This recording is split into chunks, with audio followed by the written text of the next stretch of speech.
brought to you by Fasteners Incorporated of Washington, Idaho, and Montana. Got both? You got both?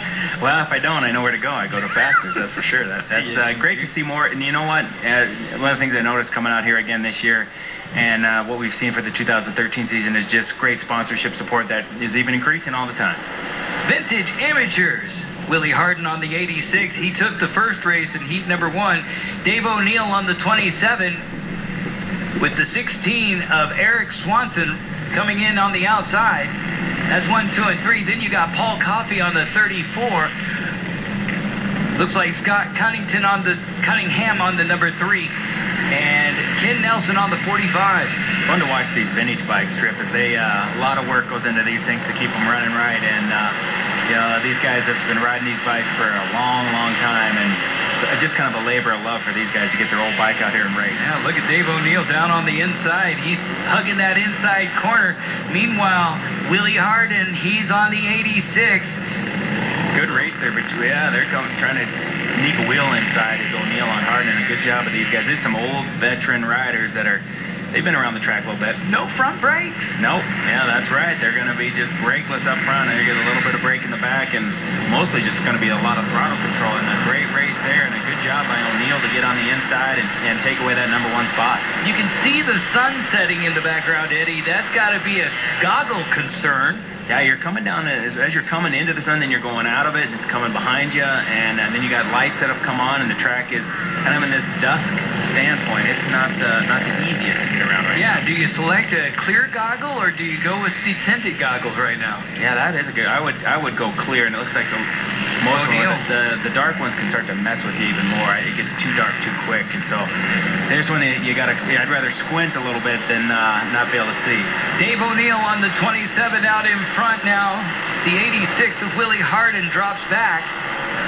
Good job by O'Neill. Once he's got that lead, he's made a little gap there and riding consistently and staying out front. He's got a nice little lead, and holding on to it will be the key for him now. Dave O'Neill out of Coeur d'Alene, Idaho on the 27 Honda. Harden looks like he has some company for a battle there between second and third, and that could give O'Neill even a little more breathing room as they're trying to battle it out for second and third there.